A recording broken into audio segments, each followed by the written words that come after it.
right, good afternoon, or good morning, or good night. Take your pick. Welcome in Bettor's Last Stand, show number 86, coming to you from the Pine Room Studios, downtown Wheeling. Got a big show today. Sam will join us in the final block to talk some racing, talk about some Pirate baseball. Buccos go down again today to the Angels, so they lose another series to a really bad team at home. We'll talk plenty more about that. Paul Skeen's call up and the waiting game that we're playing there, and doesn't look like he'll be back until they return home from after the next road trip. So we'll talk Buccos baseball, talk all three racing circuits, news happening in all three. Some good, some bad, some in between. So plenty to come there. Recapping last week, it was not very good last week, but I didn't give a lot of plays out because I was focused on the Kentucky Derby, and then we had the big beer mile event, which went well. So if you haven't checked that out at the Pine Room Studios, you can watch the archived live stream of that and see all the other action that went on down at the Waterfront Fest on Saturday. So didn't have a ton of plays. We were minus 4 units across the board if you don't count the golf. Golf, we were actually pretty decent in. We had 5 of the 6 guys make the cut, 2 top 5s, up about 7 units in golf. So not terrible, but otherwise we were pretty grim. The NASCAR was just so. We were 3-2 there. Probably a little slow, maybe a slight positive ROI. F1, no good at all. When Max Verstappen goes down, I guess that's what happens. That's why you don't bet heavily on him laying those monster prices as Lando Norris shocks everybody and wins at Miami. AFL, we were 9-7. Again, NASCAR 3-2, 0-3 in F1.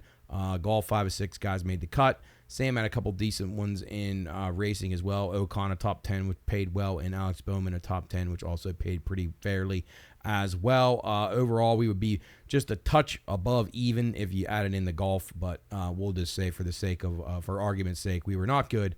Minus 4 units, no golf outright winners, no NASCAR outright winners, no F1 outright winners. So wasn't a great week. We were ahead in AFL if you just stuck with that. If you listened to our breakdown of the Kentucky Derby last week, hopefully you were able to box up the trifecta like I had. Fortunately, that came through. Mystic Dan, of course, the winner. And he was a horse that I didn't know if he had the closing kick to win, but it didn't matter. He made first move, and he got right to the lead. He saved great ground. Brian Hernandez, an absolutely awesome ride. Incredible finish. But, it's just the way it goes. Sierra Leone ran well. Forever Young ran well. Those are our 2 top horses, and we keyed them, and we had Resilience was coming fast. The other Japanese horse was 5th. I mean, we had a pretty good, I would say we hit on the majority of the horses that we really liked in the race because we didn't miss on some of the other ones. Obviously, the favorite was a very big disappointment, and some of the other hot horses that took a lot of steam, people were talking up. Honor Marie and some of the other ones, they didn't look the part. But that was the part where I didn't pick them because if you watch these races, there's no substitute for actually watching the races and actually watching them and going back and watching them. And I'm not saying you got to watch them like 50 times, but like watch them 2 or 3 times and then watch the trips of these horses, and you'll see who's a real horse and who isn't. It's just the way it is. So anyway, a decent trifecta payout there. But we are on to the Preakness next, and we'll talk about that here in a moment. But let's continue to recap. As I said, we were down 4 units, up a little in golf, which wasn't terrible. Big golf tournament coming up this week with the Wells Fargo, which we'll discuss here later in this segment. And then we got the PGA next week, so a major on the horizon, so that is good. But let me get this reminder out of the way. We will not have Bettor's Last Stand shows the next 2 weeks. So remember that. Mark your calendars. Whatever you need to do, if you're looking for it, it will not be out. We're taking a couple weeks off. I am going out of town, so I could probably do it while I was on vacation, but I don't know what my schedule is going to be like. So I will continue to put all my picks and Sam's picks and anybody else who's contributing picks for the week. Preakness, golf, AFL, all the other things that we do. We will have those up on the BLS_PRP Twitter or X page. You can find those there. So be sure you're checking that the next couple of weeks. I will be back in the first week of June to have a show, and then I'm going to go back on vacation again for a couple of weeks after that. So this is a slower time of the year as far as my job goes, so it's the only little time that I can get away. So we'll take advantage of that. But The plays will not go away. You still have those on BLS_PRP, and you can always get a hold of the guys on the radio or myself. I'm sure I'll be calling in from time to time.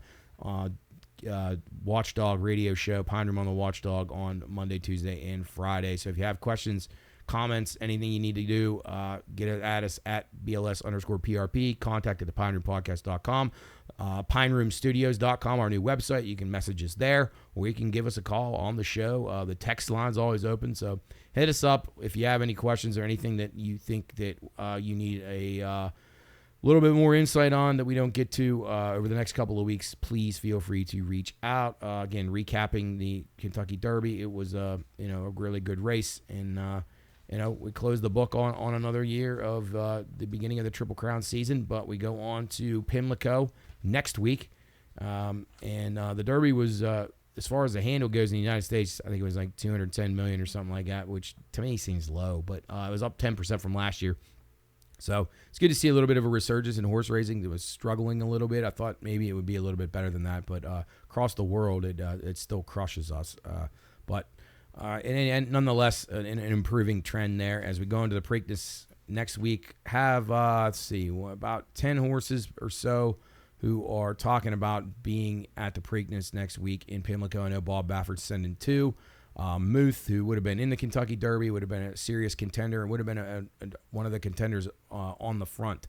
So he would have been a pace factor for sure. And then you have Imagination. So you got 2 horses from Bob Baffert. Muth won the Arkansas Derby, and like I said, would have been in the Kentucky Derby. Imagination was second in the Santa Anita Derby. And it looks like both of them, the plan is to work them at Santa Anita this weekend and send them out to Pimlico early next week. So keep an eye on that. Tuscan Gold also going to be in for Chad Brown, most likely. Mystic Dan, not certain he'll run or not. I imagine they probably will send him. I'm not sure what kind of shape he's in right now, but they say he's eating, so that's a good sign. So most likely, Mystic Dan for Kenny McPeak, of course. Seize the Gray for D. Wayne Lucas, likely to go in there. He won the Pat Day Mile there on Kentucky Derby Day, so you want to take a peek at him maybe. Patriot Spirit. Michael Campbell, Illinois Derby won't be a factor. Informed Patriot, Hard Spun is the father. That one, that's a Steve Asmussen. That one maybe hasn't raced in a lot of great races yet, so we'll see. And then Copper Tax, the local Federico Tessio winner that every single year is the they get their own automatic qualifier in there from the Maryland Jockey Club there, so that one will be Copper Tax. Sometimes they've had a few that have been able to at least be pace factors and stuff. Most of the time they just fade away. And Real Madrid, oh no.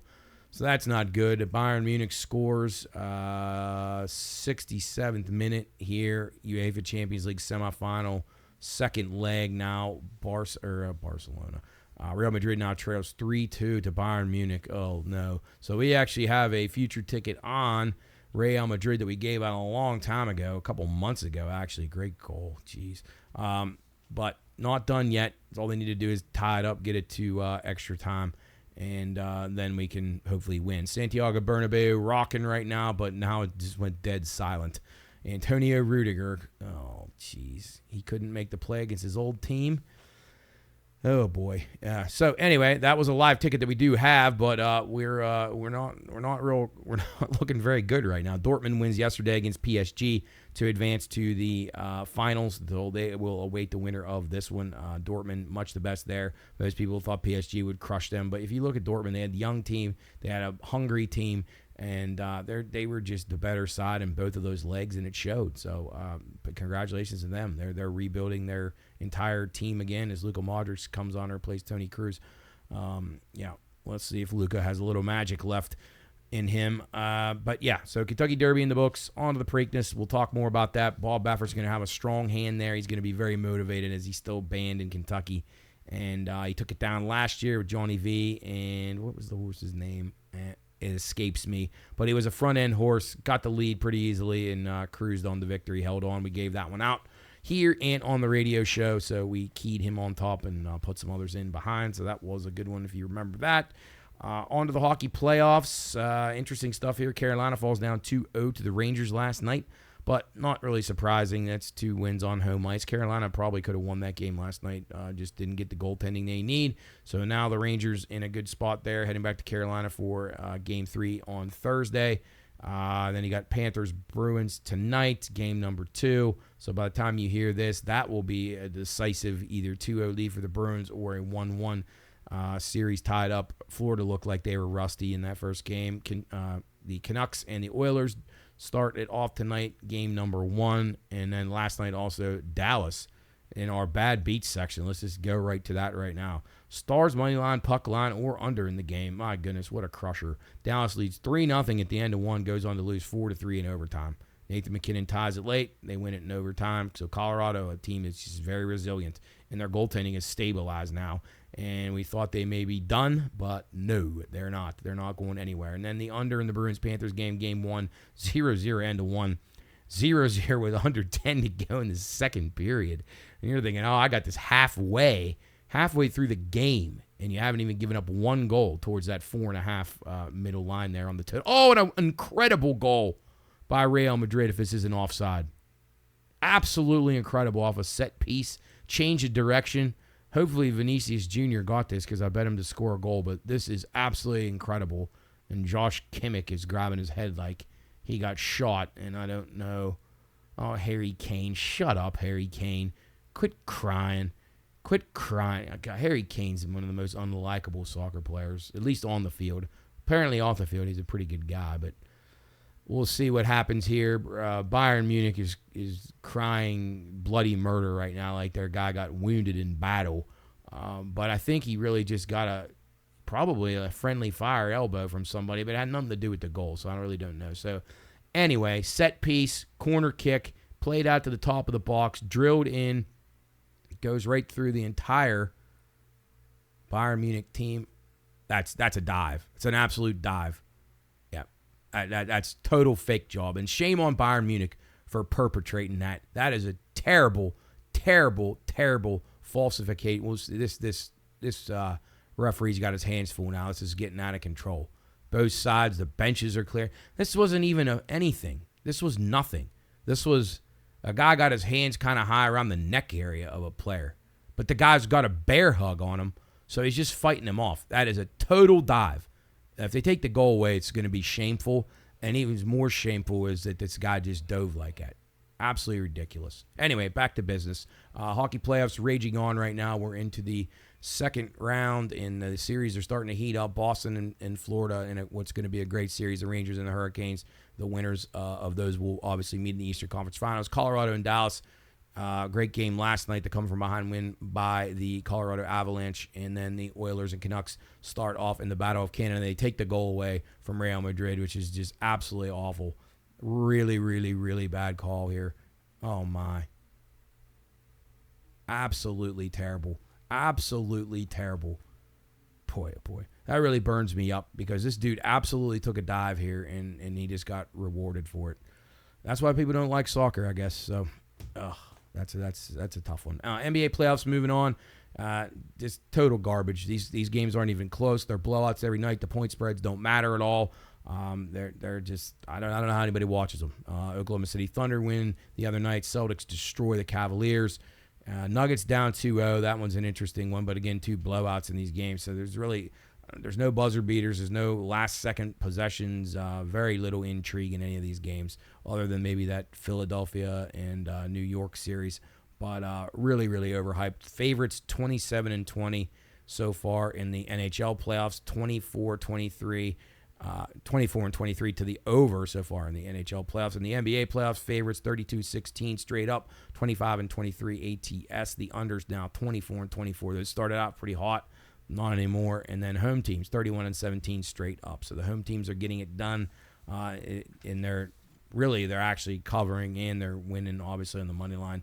These games just aren't even competitive. Another thing that's not been competitive that much lately is golf. I mean, I guess you could say it's just a bunch of mediocre guys when Scheffler's not playing, and then when he plays, he just rolls the field. So trying to find winners, not always easy there. Again, last week we had some guys beating around the bush but couldn't get it done. This week we go to the Wells Fargo at Quail Hollow in North Carolina. Very popular course. We've had some I believe the PGA's been there. I imagine that maybe the U.S. Open had been too, but a familiar course to a lot of people. I'm looking at guys like Max Homa. He won here 2 years ago. Probably going to be a contender here, so we'll go with Max around 22-1. Matt Fitzpatrick around 29-1. The English have played pretty well here. A lot of Englishmen have played well here. Wyndham Clark, defending champion last year. Don't usually like doing that, but I think he'll contend here, so I'd play him in a top 5 or top 10 situation. Again, Wyndham Clark around 18-20-1. Ashke Bhatia, we had him a few weeks back, gave that winner out on here, and it was a really big price. I'm not going to get quite that price this time. He'll be 50-1, which is still pretty fair. And then Steven Yeager, he's getting tipped by a lot of prognosticators. I'm not sure I like that. He's around 50-1 as well. Let's take a peek with him. And then I thought that Will Zalatoris, I don't think he's played this course quite to, if he has, it's maybe been once. But 46-1 I thought was very, very intriguing for him. That is an incredibly inflated number for a guy who we had been tipping quite a bit, and he'd been contending as his game starts to get back in form. And then I thought Cameron Young was a fair price at around 35-1. So again, recapping: Homa, Fitzpatrick, Wyndham Clark, top plays: Ashke Bhatia, Steve Yeager, Will Zalatoris, and Cameron Young. My additional plays for the Wells Fargo Championship at Quail Hollow this weekend. A couple other things here. Industry news. Listen to this bet. Bettor placed a $100 3-leg parlay back in May. Rangers, the Texas Rangers to win the World Series. That one's in. Chiefs to win the Super Bowl. That one's in. Oklahoma City Thunder to win the NBA title would pay out $1.71 million on a $100 wager there. So if the Thunder can come through, this guy's got to be pretty happy. And if I'm him right now, after the Thunder win that game 1, you start thinking about trying to hedge your bet. You try to scrounge up every single cent that you possibly can find and start looking for Timberwolves futures, as well as well, I guess you could play a little bit on the Nuggets because you're going to get a really big price on them. And then who's the other one that I'm forgetting? Dallas. There you go, Dallas, and start get some of that plus money and start trying to build this up to where you can at least get them to the finals, win some money somehow, get yourself turned a profit here. You're getting down to where you're probably a little ahead of schedule with that, but you can start maneuvering a little bit. Timberwolves 6-0 straight up, 6-0 against the spread. As I said, these favorites are just destroying these teams in these games. The games aren't even close. The product is just horrendous. I don't know how anyone watches it. I really don't. Because if you watch it as a bettor, you're just putting yourself through misery. So you can just follow it on your phone, and it's a lot less stressful to you. But just trash. The NBA is total trash, and I just can't get over how many people that I really respect their opinions in the sports betting media and other forms of sports media, really respect their opinions, and then they really, I gotta say, they get this one wrong. I think the NBA is at an all-time low. It's just an unwatchable product. It doesn't mean the players aren't great athletes. It just means they're bad basketball players. It's a bad product. Too many teams, rosters suck. Just garbage. A lot of exposure on the Minnesota Timberwolves, too. They were kind of a hot team. They obviously had a very good season, and people kept waiting for them to falter. But the public and some of the sharp guys jumped on these guys at giant numbers. So you're getting like 60, 70, 80-1 on this team from way, way back. So books will not be cheering for the Timberwolves. They want them out of there as fast as possible. All right. Baseball, just before we wrap up segment 1, favorites 306 and 220 on the season. Home teams 276 and 263, so that's pretty even. And the unders 276 to 244, actually 276, 244, and 1 on the unders. So definitely favoring towards the unders this year. You can start to see that quite a bit. If the games aren't going to extra innings, you have a pretty good shot at getting the game under.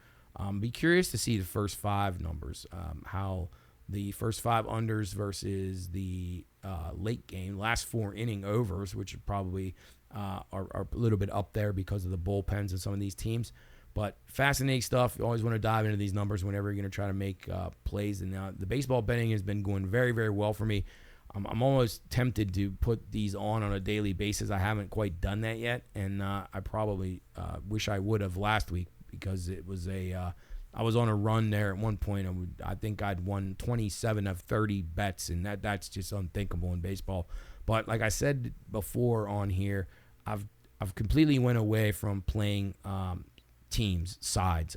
I'm not playing any of them. I've played very few, if any, of those in recent days, only if they're underdogs. So I had the Nationals a couple of times, a couple other plus money, the Royals, a couple teams who were plus money, the A's against the Pirates and so forth. But I'm not laying any prices with these big favorites. I'm just not going to do it. I'm not even going to lay 140. I'm not laying 150. I'm not laying any of that. So I'm playing the team totals. If I think a team can cover a 180 spread, minus 180, not spread, but a money line, then I'm going to play them to score over 3.5 or 4 runs, because I think if you feel that confident that they'll cover that, then you're pretty sure that they'll win, by scoring 3 or 4 or 5 runs. So that's how I've adjusted. And if there's a team that I like, a team that I think is in a favorable matchup against the opposing pitcher, I'm going with the run totals. And then the unders, the first 5 unders have been very good. If you're finding 4.5s out there, there's a lot of value on that. If you can find pitchers who have been a little bit stingy and not just been gas cans, and they're you got to look through the stats every day, but comb through them. Find guys who have not allowed a lot of walks and have, been very resourceful in their pitching and, I guess, economical in their pitch count. And you can find good pitching that will take you through 4 or 5 innings, and then you may give up 1 or 2 runs, and you got a little bit of a cushion there. So be on the hunt for those. Don't do them blindly, but you can sort them out. Team run totals, first 3 or 5 inning team run totals, and then the early game, first 5 unders and overs. That's where I've been doing most of the damage from the baseball front. So if you have any thoughts on those questions, again, BLS_PRP, give us a call on the Watchdog hotline anytime. Pine Room on the Watchdog, Monday, Tuesday, and Friday every week. We're going to take a break here on Bettor's Last Stand, show number 86. We're going to come back, hit on a couple other things going on. We talked a little soccer, but we'll elaborate on that. French Open starts next week. We'll give some early insight on that. And then Aussie Rules round number 9 is here already. It's hard to imagine. It is Bettor's Last Stand, show 86 from the Pine Room Studios. We'll be back in a moment.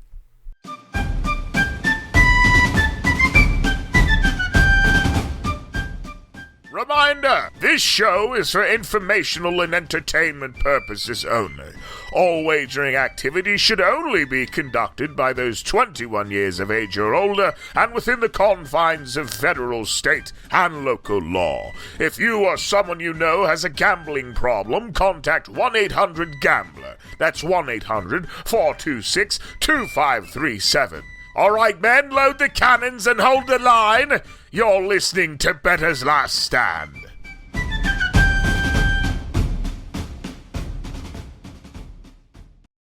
All right, welcome back in Bettor's Last Stand, show number 86, Pine Room Studios, downtown Wheeling. We got a hell of a soccer match going on here. Real Madrid, Bayern Munich. Right now it's 1-1, assuming they don't take away another goal from Real Madrid, which they absolutely should not, but it doesn't look as if this could come down to an offsides. It's just incredible how this sport works. Another goal check. Real Madrid scored 2 legal goals here, and they're probably going to get it taken away. Oh no. They're counting it. Wow. No offside on the goal. It'll count. They're going nuts in the Bernabeu. All right, back to business here, as we're going to get some... that was the second goal. Oh, my, I missed this. So Real Madrid storms from behind, scores twice in the last 5 minutes of the game to take a 2-1 lead here. Incredible. Absolutely incredible. Like I was saying, soccer, I love it. The dive that Josh Kimmich took. It's rightful that Real Madrid come out of this the winner, because they got totally shafted with that first no goal. So anyway, we got Real Madrid live, a nice live ticket on them to win the UEFA Champions League.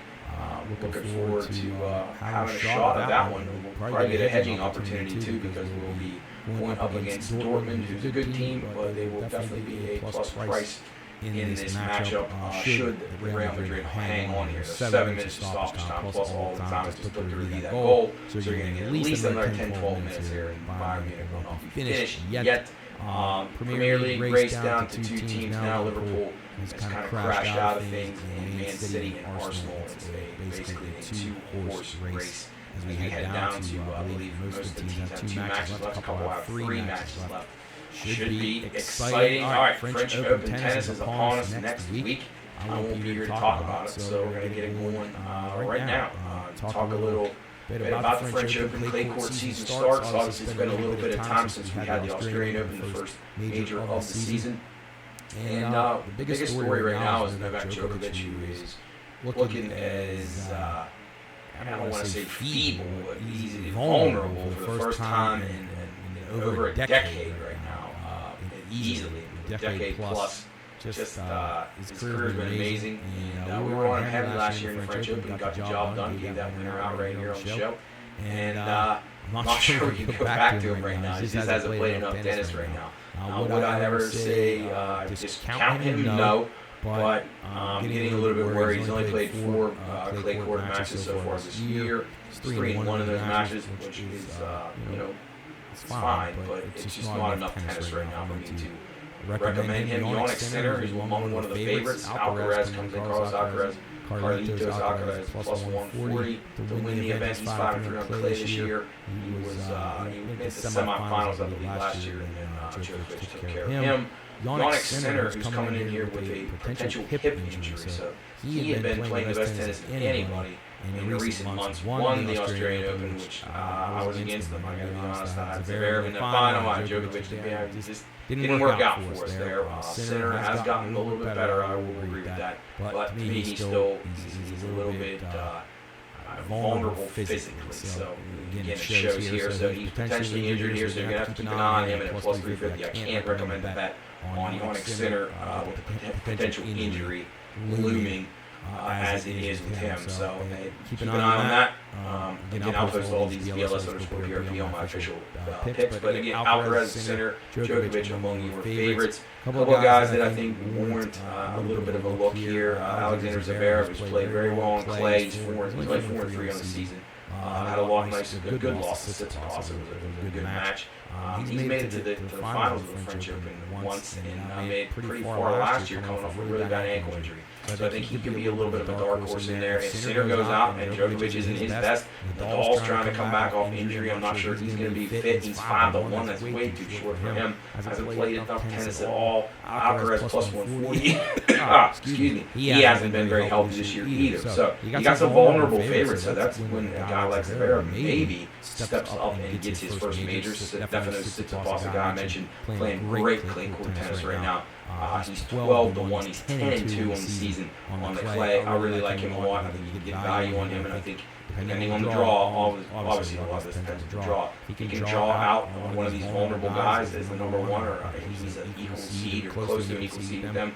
I think he's got a really good chance to come out of there. So the Greeks just never get the job done, but at one point or another, his talent will probably prevail, and he'll get through a tournament where the better guys just falter. So keep an eye out for Tsitsipas. You can get him at least 12-1, maybe around 15-1. Casper Ruud's another guy. He lost in the final last year too. Novak Djokovic, this is his best service by far. He's 13-3 on the season. He just beat Djokovic up in Montreal on clay, so he's playing pretty well right now. I don't love him. I don't love his compete level compared to these other guys like Zverev and Tsitsipas. To me, competes so much harder than Casper Ruud. Casper Ruud is awesome on clay, but he can be beatable as the match goes along. So I think that'll come down to his draw. If there's guys in there I think can tax him a little bit, then he might not be worth the play, but at 14-1, he's definitely in consideration. So you got Tsitsipas 12-1 or better, Ruud 14-1 or better, Zverev 16-1 or better, and then Holger Rune, another guy actually at 8-1, priced a little bit lower than these guys right now. He lost to Sinner in Montreal. He's 5-3 on clay on the season. He was 6-4 last year. This guy's really coming around. I talked about him a few years ago. Actually, probably about a year and a half ago. He's going to eventually win a major. It's just a matter of time how things align for him. He's getting good. He's getting better. He's getting more experience. He's a really young kid. And I'm not sure he can break through here, but I think he potentially could win one of the draws here in one quarter. So keep an eye on him. 8-1 might be a touch low for him at this point, but we will monitor and see. And then the thing about clay, too, you got to take into account some guys who are not necessarily great players all the time. Francisco Cerundolo stands out, and Marco Echeverry. Marco Echeverry is a soccer player. Francisco Cerundolo, he's a 66-1. He's probably not going to win this, but he's going to be a dangerous matchup. So be on the lookout whatever quarter he gets in. And if he's going against a guy who's rated higher than him strictly because of his hardcore play or whatever, you may want to take a shot. And I'll have those posts. I'll be looking into those matchups. Anybody that you run below or at your area play, I will be taking a hard look at that opponent to see if they have what it takes to beat these guys on clay. They're both from Argentina, and they're both really good on clay. So we'll see. Echeverry around 100 to 1, and Sherman 66 to 1. Again, I'm not saying that they can win it, but they may be able to get to the quarterfinals. And upset some nice plus prices along the way. Women's draw, we'll see what happens again. We got no idea how the matchups are coming out, the brackets are coming out. Iga Swiatek, however you want to say it, she is the favorite, even money right now. She just never impresses me. I mean, she's just like robotic. This is her best surface, so it's really tough to beat her on here. Last year we came so close with Karolina Muchova. She took her, won the first set off of her. It was just bad luck. Muchova, unfortunately, is hurt. Wrist injury for her. Kind of reminds me, hopefully it's not as bad as Dominic Thiem, who in the men's side, we don't even talk about him anymore because his wrist, he's never gotten back. He's 3-6 on clay in years. I feel terrible for the guy. He's a top 2 player. He's a nobody. Hopefully Muchova can come back and be ready for Wimbledon, we hope. But it's really a shame because she was around 25 to 1, and I really like her. Her game is really good all around. Great energy, really good player. Beatrice Hadid Amaya, or you can hear people call her EHM, Brazilian girl, made a really good run in here last year. We made some money off of her. She's 40 to 1. Keep an eye on what quarter she comes out of or goes into, I guess you should say. But a lot of this will come down to matchups. BHM beat a couple of better players than her, but because it was on clay last year. So we'll take a peek when that comes out, see how her draw looks. Arena Sabalenka, obviously she's had some trials and tribulations. She wins a major, her boyfriend jumps off a building. I mean, been a tough year for her. She's getting better on clay. I gotta give this girl credit. I thought she was only ever going to be a good hardcourt player, but she's getting better on clay. She's getting better on grass. She's 6-2 on clay so far this year. She was 14-3 last year. She's improving to the point where she's almost making it to the semis or quarterfinals of these quarterfinals, easily semifinals, by just being so much better than everybody else and working so much harder. And when she figures it out, how to play a little bit better on clay, I think she's dangerous. 450 is a touch too low for me to take a shot with her, but I would not be going against her as a upset candidate early on, as you would have maybe in past years. She's really worked on her game on these different surfaces. Daria Kasatkina, 6-2 on clay on the season. She was 12-6 last year. She's 40 to 1. She's in good form. She'll be one we'll keep an eye on. Elena Rybakina, 12 to 1 to win it. Maybe a little bit of an injury with her. Not certain what she's got going on right now. She's going to be a little bit hampered. She was out last year for this tournament, so hopefully she seems to be okay. I think there was just a precautionary that I saw on her because she's 8-1 on clay, 11-2 last year. She wasn't able to play this last year. She had to withdraw, I think, in the second round. She had to forfeit because of an injury. So that was a bummer there. So keep an eye on her. She's going to be 12-15 range. No question that she can win this. Maria Sakkari battled really hard here, got to the semis. I think she may have even gone to the finals 2 years ago.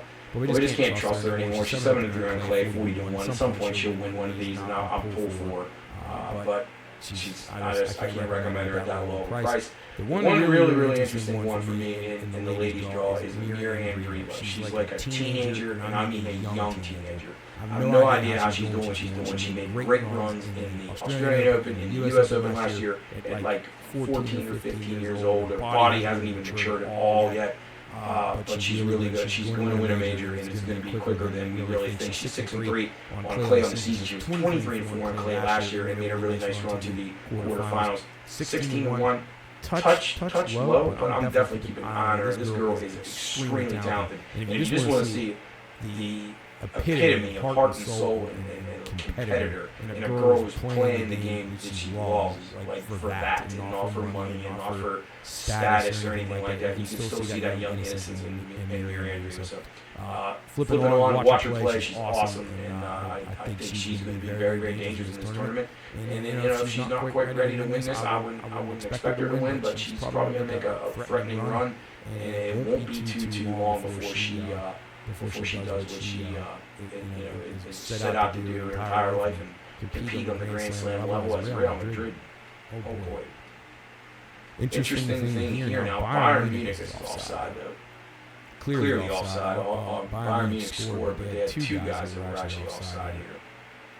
I think Bayern Munich stopped because they saw the flag go up. Of course, Thomas Mueller, of course, he's an idiot. He's behaving like he always does, screaming and yelling like a goof. Unlikable team, Bayern Munich. From their goalkeeper to their old center forward Mueller to their coach Tuchel to their goalkeeper Neuer to their goal scorer Kane. They're all unlikable. They're berating this guy. They got a break earlier. Yellow cards all around. Chaos. Anyway, back to tennis. Mira and Riva. Going to be one I'm going to keep an eye on. So BHM, Daria Kasatkina, Elena Rybakina, Mira and Riva wants to keep an eye on for the women's draw in the French Open. Again, Karolina Bukova. And she's the one who's out. I'll tell you, Cook Golf. She's not great on clay 7-4 last year. She's a good enough athlete. If she's picked it up in any at all, she may be able to contend. And then Sabalenka, I'll be thinking she's going to still be able to get through the early rounds because on her talent alone, she's going to be better than a lot of these girls. So, looking forward to the French Open. Going to watch a lot of that while we're on vacation. So excited about that. Have any questions again? BLS_PRP or just call on the Watchdog hotline during the Pine Room on Watchdog Monday, Tuesday, and Friday every week. A couple other things going on here. So, in NASCAR, we'll talk about this with Sam, but bad beat last week. I guess if you had Denny Hamlin or Chris Buescher, closest finish ever in NASCAR, I guess Hamlin led 71 laps. He gets bumped late and gets out of line, and he loses his spot. But before that, caution came out, and then Kyle Larson and Buescher came down the line, and literally you couldn't see a piece of dental floss or toothpick between the two guys. So incredible finish. We'll talk with Sam more about that. Let's go to AFL round number 9 now. Thursday's game, Melbourne and Carlton won't matter here, but I like the game under. Then you got Port Adelaide and Geelong early on Friday morning. Again, won't matter here. Big Golden Cats get back on the wagon. They haven't lost to Port at home since 2007. We'll go over to 172. Port lost several guys last week. Connor Rousey, the captain's out. They had 18 times, which was shot terrible. So I expect that to continue, but I think they'll make some more goals this week, so that's what I'd like down the over. On the games that you can bet, 6. This will be, I don't think this is a Saturday morning, this is Friday. Sydney and Fremantle. We'll go with Fremantle. They will be catching 5.5 here home in Sydney. Fremantle's a team that I don't like to back after 5-3 on the season. Sydney's a pretty good team. I think this is a good spot for Fremantle to be at home. In a really close game, I think this will be a grinded out, kind of the team can kind of offset each other. 156.5 is the total. We'll go under that. Then we got St. Kilda and Hawthorn. Interesting matchup here. St. Kilda laying 9.5 at Hawthorn. That's not enough. Hawthorn coming off a win last week over Western. I think they'll be very happy to have got that. And they will probably lose this match. So 3 and 5 St. Kilda, 2 and 6 Hawthorn. St. Kilda minus 9.5 under 159. And a half Real Madrid are through to the final. They will take on Borussia Dortmund. Good stuff there. Another Saturday game, GWS and Essendon. This will be the 6-2 Bombers, or 6-2 Giants, sorry, against 5-2-1 Bombers. The Giants have lost 2 out of 3, so it's a little concerning, but the roof will be closed here at the, I can't remember the stadium's name, but it has a roof on it. So I think there won't be any elements to an issue there. So we'll go over the 170.5 and late 8.5 with GWS to get back on track. And they're up near the top of the ladder, so they want to stay there. Another Saturday game, or Sunday early morning. This is a Saturday too. These times are messed up on here. I've got to calculate Aussie time through English time. Western Bulldogs and the Richmond Tigers. Western off a terrible loss to Hawthorn. They come in 3 and 5 against 1-7. Tigers are really bad. We'll go over the 167.5 here and go with Western to get back on the horse and get a big win here for the Dogs. Minus 19.5. Western is in that contest. North Melbourne and Gold Coast. North Melbourne in at 1-8. Gold Coast 4 and 4. We'll go with Gold Coast minus the 43.5. It's basically the name you score against North Melbourne this year. We'll also go under the 169.5. West Coast, the Eagles taking on the Collingwood Magpies. West Coast comes in 2 and 6. Collingwood's won 4 or 5. They've actually unbeaten in their last 5 because they had that draw. They're 4-3-1. We'll lay the 41.5. Collingwood played a very good match last week. We had them. We'll go under the 172.5. Their defense will be very, very tough for West Coast to do anything against. And then you got Brisbane and Adelaide. Both these teams coming in 3 and 5. Brisbane lost 4 guys last week. They had a guy blow a hamstring in warm-ups. They had a guy get a concussion, and 2 guys blow their ACLs out. So whenever anybody tells you that American football is one of the toughest games, you'd be stunned at how many guys get hurt in this Aussie Rules Football. No equipment. No rules to protect these guys other than some clear obvious ones. But these guys are absolutely warriors. So with Adelaide, minus 5.5 at home. I think Brisbane coming off a nice win last week. A little bit of letdown. They lose 4 starters. It's going to be tough for them to recover from that. They'll go under 169.5. They were out their full complement of offensive players, which is going to be a problem against the Crows. They don't score a lot anyway and like to muck it up in the middle. So I think that is a dead under. So let's go through these again. It'll be Geelong and over, Fremantle and under, St Kilda and under, GWS and over, Western and over, Gold Coast and under, Collingwood and under, and Adelaide and under. That'll do it for week number 9 of the Australian Rules Football season. Excited to have that going full swing. Something I look forward to every single week. It makes getting up a lot more exciting, that's for sure. All right, we're going to take a break here on the Bettor's Last Stand program for you. Show number 86 coming to you from the Pine Studios. We're going to be back after the break and talk with our man Sam. We won't see him for a couple of weeks, but he'll be giving his plays anyway. Talk to Sam after the break. Talk racing, baseball, and a lot of other things. It's Bettor's Last Stand Show 86 from the Pine Studios. We will be back in a moment.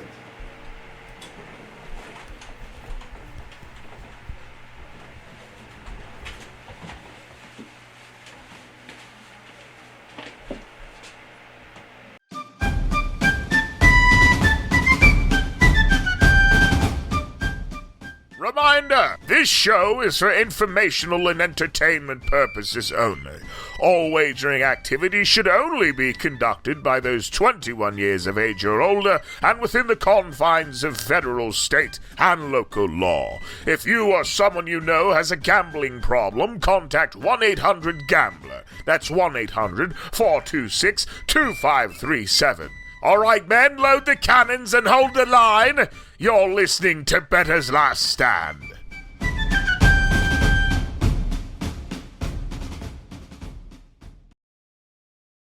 All right, welcome back in. Bettor's Last Stand, show number 86. Joined now by Sam the Man. He is probably not real happy right now as the Pirates take another loss, another series loss to a bad team at home as they go down to the Angels today.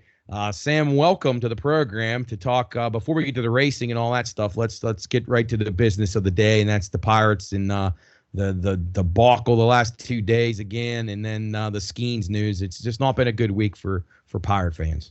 No, and I knew when I looked at the schedule when Colorado was coming into town that this could be bad. You know, like there's a serious chance that this is not going to go very well. Right. And that was obviously that happened. And then the Angels, like I texted you, Matt, last night. I always say, oh, well, these teams we should beat. We should beat these teams. But then I was like, oh, man, the Pittsburgh Pirates are those teams. Yeah. Yeah. We are one of them. When people come and they see and they play us, they probably think the same thing. Yeah. We get to play the Pirates, man. We're probably going to take 2 or 3, easy weekend.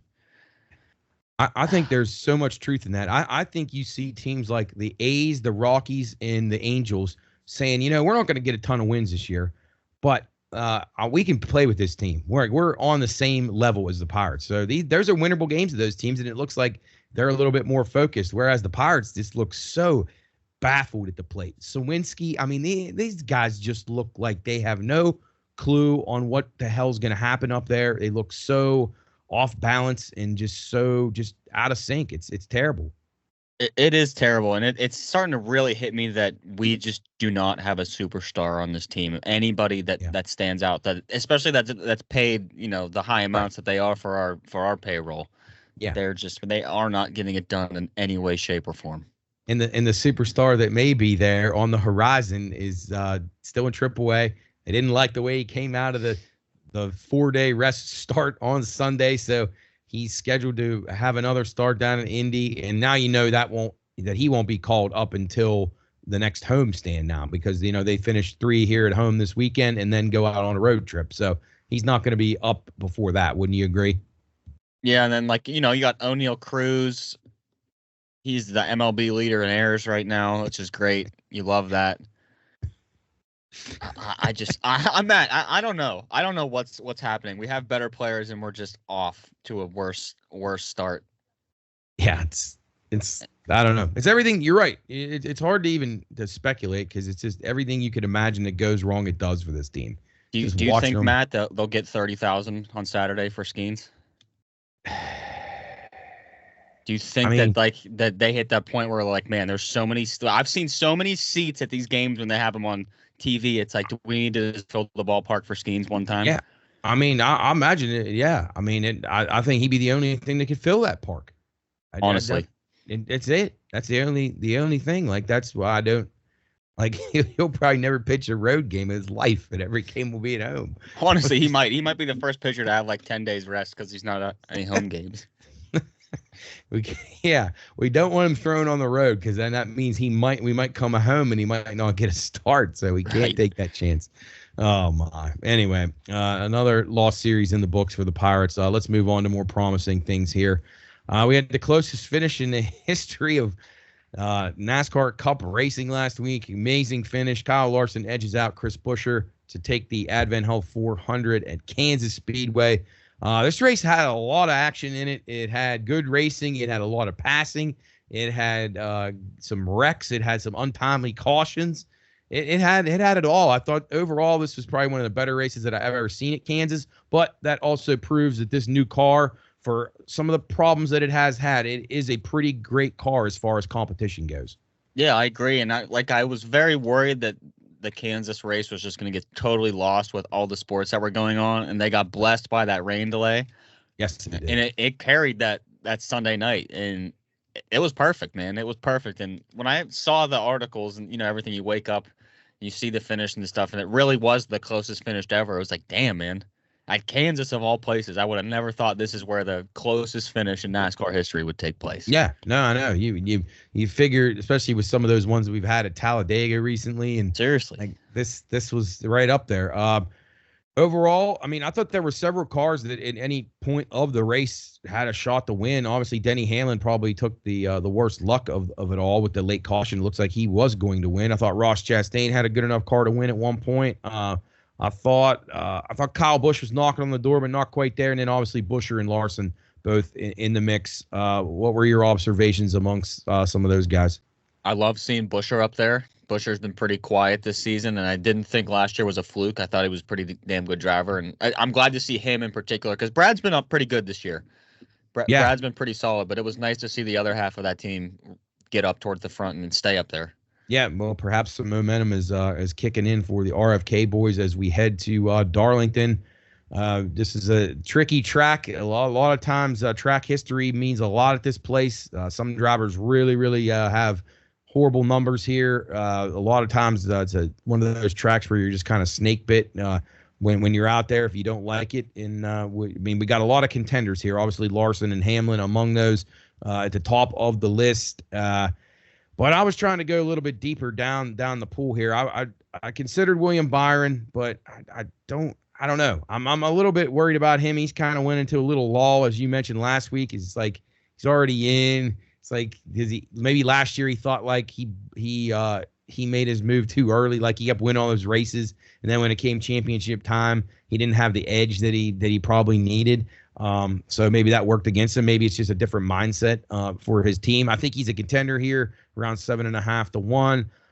But I ended up landing on Brad Keselowski this week at about 18 to 1. I really didn't even remember how good he was at Darlington until I started to dive into the numbers and see that his average finished 11.3, which is outstanding at a track like that. And his last couple performances there, and they wouldn't be ones that you would remember, but that's the good thing about it is I feel like he's got more momentum than he had at this point last year, and he already was going for back-to-back top 6 finishes at Darlington last year. What are your thoughts on Brad, and who are some of the other contenders that you're looking at? Matt, we might be in some deep shit because we are on the same exact guy. No. It never works when we are. Last time this happened, our guy was in 33rd, and I texted you it's over, and he ended up right up in the front. So I have some hope, but yeah, I love Brad. The numbers are great. Like I said, he's been solid but quiet, and I think that this is one that he could just not run away with, but just come out and drive like he's been driving. He's been solid this year. Yeah, I see some momentum for that team as we talked about with Busher. I actually like Busher a little bit as an underdog here, maybe for like a top 10 play. He's around 24-1 to win it. I think he's been solid here the last 6. He's around a 12.2 average. I mean, that's a good finish at Darlington. So I'll be keeping an eye out for him. Who's another contender or two that you like? I look at Joey Logano. Oh no.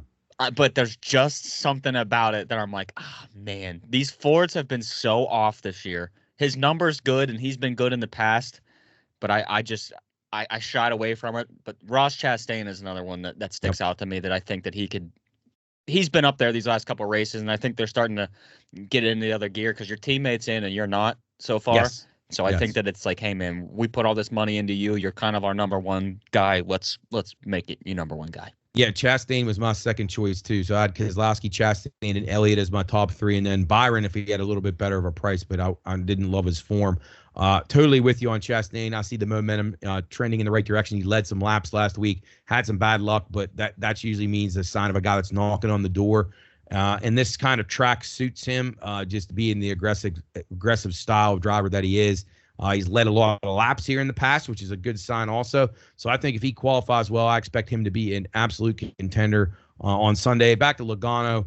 I mean, he's got 3 top 10s in the last 6 here. That's good. But, man, last week, I just see things happening to him that just never used to happen to Joey Logano. It's just he's not what he once was, and I don't know if that's ever going to get back. I don't know, because I needed him last week in a bad way in a couple of matchups, and I thought he had a good enough car to be able to pull it out, and then again, just bad luck hits him again. So he's definitely a serious concern to me. Who are some guys that under the radar? What is Eric Jones going to be back in the car this week? It sounds like he may. He obviously runs very well here, but I don't know if I trust his health. I know. I don't know either. I would trust him over Heim, to be honest. Yeah. But somebody that is switching teams, Michael McDowell, I think he could easily find his way up into the top 10. I'm not exactly sure why he's switching teams. Obviously, money is probably the biggest thing. But everybody that's signed with Spire, I mean, LaJoy's had a pretty solid season, but, Hocevar's been all right. But I don't know. It strikes me as like the Justin Haley thing that happened when he left. Like, man, you're leaving College. You're really going to leave front row. They give you a great car. Got a great looking car. I know that's not all about it, but he's won races. He's contended. Like you never would. I just feel like I do. I agree. This is either like a lateral move or a downward move for him. Yeah, and I don't know if Spire has like a ton of like funding or money that they can. Yeah. They obviously do because I've also read that they might buy this Stewart Haas charter if they go up for sale too. So I don't know where they're getting these funds. Right, I don't know where they're getting these funds from, but it doesn't strike me as a championship winning move. No, yeah, I agree. Maybe it's just a situation to save his seat and get longevity in that seat. But I don't know. We'll keep an eye on that. It'll be interesting to see. But McDowell has been better than I even realized that he was with his current ride in the last couple of years. Obviously, he wins Daytona and has contended in a lot of races, road courses, super speedways, and it's done a nice job for front row. So yeah. Surprising, but again, this is all business, so you just never know what you're going to see. All right, so let's talk a little bit about some of your guys that you've been high on. You've been high on Noah Gragson. He had another good run last week. Alex Bowman, our guys, starting to put together some momentum here, but this track doesn't usually treat him very well, so I can see him being behind the wall fast here. It's killing the momentum. Who are some guys under the radar maybe you're looking at this week? I mean, I can't even believe I'm saying under the radar, but like Ryan Blaney, I'm putting him as an under the radar for this week. They're just all the Fords, man. All the Fords besides our pick to win it. They just seem to something's up. We've been saying it. Something's not right.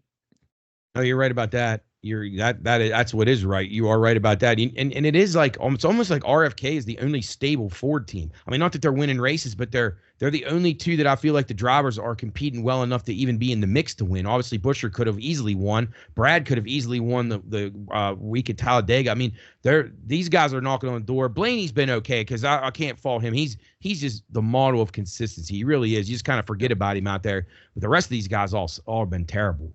Do you think that Gilliland can sneak up into the top 10? I considered looking at him as a potential long shot. I did. I mean, he's like 500 to 1 to win, which is, but because this is such a tricky track, but the more experience you get, it's like your second time at Darlington, you learn so much from the first that you actually get a lot better. So perhaps that works in his favor. That it's just like his third time there in a Cup car. Maybe he gets a little momentum. Maybe he can keep it going because you have so many guys coming back to the pack. Kyle Busch isn't what he once was. Obviously, Logano. There's no more Kevin Harvick. You got a lot of top 10 spots to be had here by a lot of unproven guys. Tyler Reddick's another guy I think could be a contender here. Yeah, I considered him a little bit, but just decided to go another way. I thought his price was a tad bit low. What do you think about the 23-11 guys? Bubba's ran here well here too.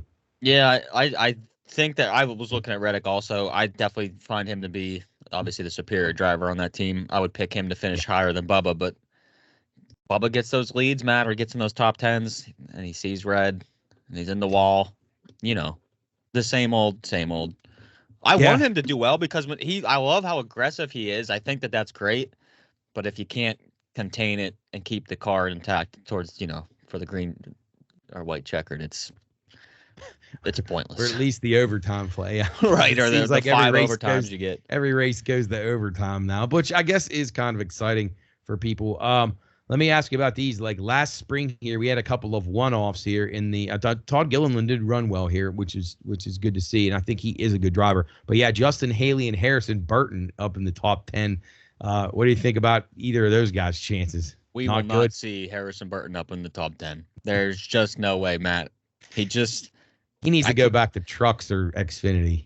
I don't understand what you do when you're like a team like that, the Wood brothers. Do you re-sign him again? What is it about him? You can't get anybody else. Is your team that bad? Like you're one of the most historic teams in the Cup Series, but that's not getting you anywhere anymore. They must have owed his dad a favor or something. Must have, man. There's a lot of that in racing. That's for damn sure. As we before we go over to F1, so your official pick for the race was Brad K. Yeah, we're going Brad, man. We're on the Brad train. We're both on Brad K this week at Darlington. All right, so let's go over to the IndyCar guys right now. So we have we're going to be at the Indianapolis Grand Prix circuit here as we start Indy month. Alex Palou, defending champion. But first, we got to talk about this Penske situation. I saw that they suspended some of the leadership in the team.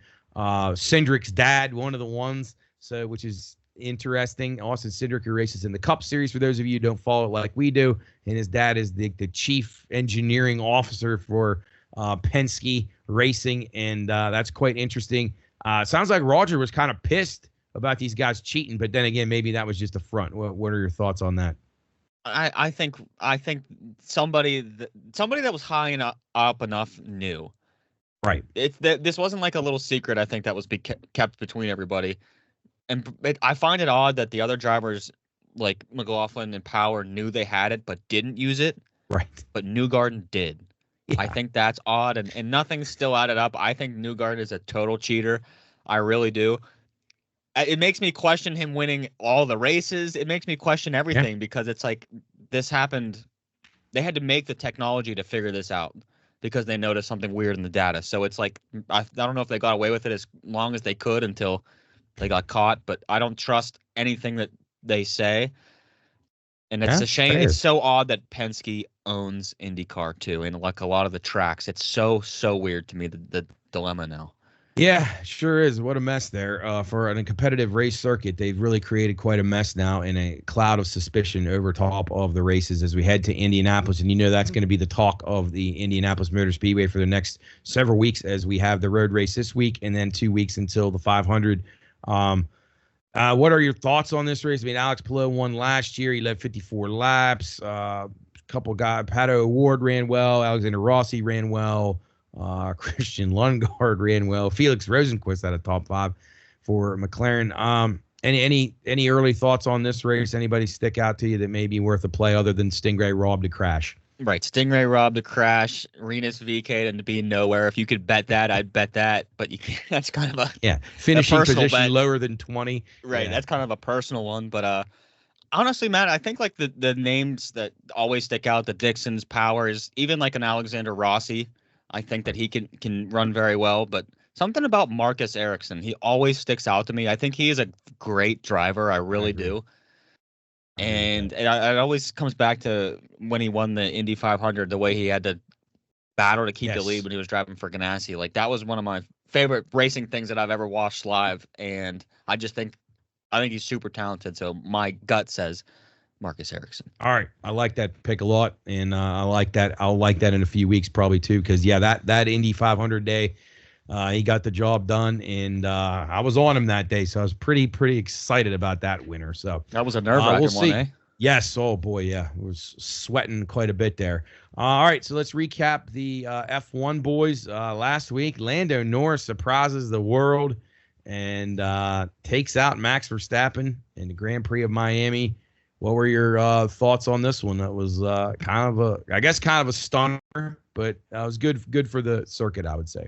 I thought it was great. It's about time Lando wins. I'm happy that McLaren has kept with this guy and he stayed with him and they finally get the win. But, like, was it a competitive win? Right. Not really. It's just like these guys get leads and then there's just aren't cars around them. Right. And it's like, man, I'm just watching him drive to the finish line or, like, waiting for him to maybe screw something up to make it closer, which I don't want. But I don't know that when somebody has a lead towards the end, I just want other cars to be there. We rarely see a close F1 finish, if ever. Yeah, no, I mean, it's a great point because you really look at all the races this year and how many times has there been a pass on the track for the lead where there wasn't somebody having an issue or someone went to the pits and the other guy took over and didn't relinquish or whatever. But yeah, there's just very few times. And the only time you ever see a pass for even any of the front six spots really is on the first lap of the race. And then by the time they all spread out, it's over again. No one really tracks people down other than it seems like your own teammate because your cars are so similar. But it's disappointing. But I guess more disappointing did you see some of the prices of some of the food items down there? Yeah, I saw like a lobster roll for almost $300. Yeah. Nachos 180. Like, what the hell? I mean, it's Miami. I know it's expensive, but come on, people. They're pricing. That's the exact reason. Wow. That's the exact reason I talk about why I would never want to go to that. Like, I know it hit me. They do like that fake yacht, the fake marina, the fake water. Like, if you were sitting there, Matt, you get to see about 3 seconds of every lap. And I thought that fucking sucks, man. That sucks. It does. It is. Yeah, I don't know. The prestige, I guess. But the one thing that was kind of funny to me is that when Trump was there and like the people were loving seeing him and he was shaking all his hands and then he went up to this penthouse spot and I was looking at a video of it and it would be like Trump was like talking and there's just these cars just going by in the background and you literally couldn't even tell they were cars. They were going so fast. Like you literally couldn't see anything. Like it was, I don't know. It seems like a lot of money to see a bunch of just flashing things go right by you. I'll stick to NASCAR where I can actually see the cars. Yeah, seriously. And then I saw that like people were pissed at McLaren because a picture of Zach Brown and Donald Trump came out shaking hands. It's like, Jesus Christ, man. They get a win and it's like, oh, look at this. Look who you sided with. It's like, God damn. It's like he's paying respects to whoever won. I mean, he was talking to Lando. Like my God, people just want to make everything so polarizing. That was like in complete innocent. He's from down there. He went down there to watch the race. Right. He lives not far from that area. It's like, Jesus, let the guy go. God, he already has enough problems in the world. Let him enjoy himself at the racetrack for a few minutes. Dude, what would you do if the next race he was at fucking in McLaren's paddock with the hat on? Like he was just like their good luck charm. I like seeing him with like a stopwatch and like some other stuff. Yeah, well, maybe he'll be in Darlington, although that doesn't seem like a Trump type area. I mean, like it is as far as the voting people, but like right. I don't know if he goes to that part of the South very often, but I'm sure he would be well received there anyway. Yeah. Yep. So another great race weekend in the books, and we'll move on to this week and hopefully have some good racing. The F1 guys are off until we head to Italy next week. So that should be interesting. I'm assuming Verstappen will have a good, strong shot of getting back into the win column. One last thing on the racing side of things. What are your thoughts on this media contract now? 2025, Amazon and TNT now join the mix with Fox and NBC. $7.7 billion deal here. Looks like 14 races on Fox, 14 races on NBC, and then 5 each on TNT and Amazon. The only thing this worries me about is streaming on Amazon is a concern for betting purposes for me. What are your thoughts on it? I think it's great. I think it's also awesome that Amazon and TNT both work together. Like, we need Dale Jr. because how do you have a whole NASCAR season without Dale Jr. like on a broadcast? I find that to be insane. Sure so is. I think that's great. But yeah, they need to make sure that the live stream is as close to live as possible. They've got the funds for it. There cannot be delays. There cannot be commercials and finding out my guy crashed when I get back. Oh no. Like, they need to. There will be no. Honestly, I can't see them not having picture-in-picture with everything. I think that they know that it's a bad idea to not have picture-in-picture. I do too, and to me, this would be a chance for them to steal the product right from these other two who have done it for a while now. No commercials. I still don't understand. For the sake of the streaming situation, I won't understand why these networks don't team up. Like, to me, it would make sense for Amazon and TNT to co-brand this thing and have it be on TNT's cable channel and streamed on Amazon Prime or however they wanted to do it. To me, that would hit more people. It would stop the lagging for those people that needed it for betting reasons. It would give you the better, the faster speed. I think they're silly for not doing it, but I know they only want their brand on everything. It's just like the NFL when we're having to watch playoff games on Peacock. That are like 45 seconds on delay, and you're going to your betting app and somebody already scored and they haven't even got to the 20-yard line yet on your TV. So I don't know. It's not a good sign of the times from a betting standpoint. It's going to make for some frustrating times. But anyway, it's good to see NASCAR getting a giant TV contract like that. It's telling you that the sport's coming back. If they would listen to Michael Jordan a little bit more and get this charter situation fixed, then they could really start to cement themselves into to being just a powerhouse of racing entertainment for the next 50 years. But we'll see if they can listen to MJ. Hopefully they do. Anything else stand out? Anything interesting to you in the NBA playoffs or NHL? The Timberwolves seem to be for real. I can't believe how much they suffocated Jamal Murray and how much it really got to him. Like, I find it crazy that one guy, Anthony Edwards, is just like really piecing this whole thing together on the court, verbally leading these guys. For how young he is, I really do think he is going to be the next face of the league. Like, not Tatum, not Jaylen Brown, not fucking John Morant, none of these flashy guys. It's Anthony Edwards. Yeah, and honestly, to me, it could be, and if it turns out to be like that, it could be Anthony Edwards and Gilgeous-Alexander. Those are two guys that like seem to keep their mouths shut and just do what they need to do to help their team. Both got young teams that are, to places they've never been before. The T-Wolves are 6-0 straight up, obviously, and 6-0 ATS. Like, they're covering the spread. They're dominating people. So yeah, this could be exciting Western Conference playoffs, and then obviously Knicks Pacers has a lot of intrigue. I guess the Cavs are going to be the sacrificial lamb there with the Celtics, but other than that, should be some decent series, I would say. Yeah, I agree. I think the Knicks are playing some pretty good and awesome basketball to watch. Lost another guy though again. I know. They're running out of bodies. They could hit the Undertaker's music, and then the next thing they know, the aircraft carrier's back and ready to go. Here he comes. Yep. Yeah. I guess never say never. We've seen it all. Your Rangers rolling along. Yeah, I hate buddy. to say it. I hate those bastards, but they're playing really good. 2-0 up on Carolina. Chris was giving me some shit when I was talking to him the other day. I was like, Chris, it's just Vince Trocheck. I need the local guy to win the game winner last night. I don't like anybody else on that team. It's like the Clippers. I like Steve Ballmer, but fuck the players. It's like I need Trocheck. I wouldn't cheer for him if he was an Islander, though. That's for sure. Fuck the Islanders.